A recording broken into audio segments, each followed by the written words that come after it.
For sure, Yeah. because like everybody knew from 8th grade to 9th grade, like, hey, you know, Mary can hoop, yada yada yada. I think she's gay. You know, I think she's gay. I think she's a lesbian. Yeah. You know, and like my best friend at the time was like, mm-hmm.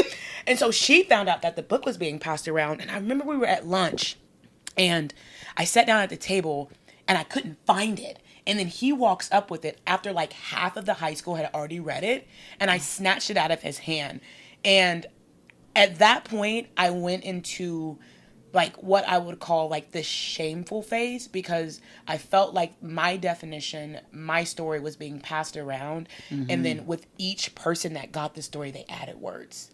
They added words to my story. They added words to my sexuality. They added characters and memes and all this other things that made the story so negative to where my mom had to know what was going on. Like she had to come into high school and here's the book.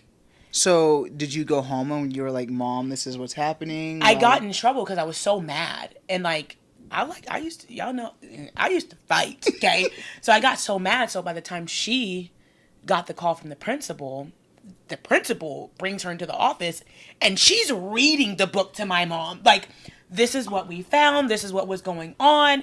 My mom's sitting there just like you. And like, I'm talking about, it was horrible. Oh my. Like, quoting like all kind of Pretty Ricky lyrics, you know what I'm saying? Like, my just gosh. like embarrassing. My mom sitting there looking at me. I'm looking away because I don't want to make eye contact. Yeah. That was the turning point where I started to be a little bit more masculine because I felt like I had to defend that.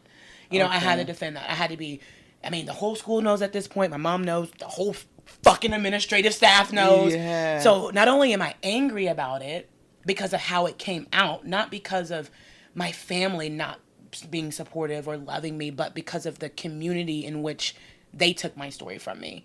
At that point in time, I became angry behind coming out. And I had to present masculine. I had to do these certain things. I was very angry. I was not happy about it because I felt like so many whispers were stories that had been filtered through other individuals that was not my own. And that was when I was like, okay, cool. We're going to do this. I'm going to be masculine. I'm going to dress masculine. I'm going to walk out the house in girl clothes. But by the time I get to first hour, I got a full-on fit. You know what I mean? So how was the conversation with you and your mom on the way home? Like,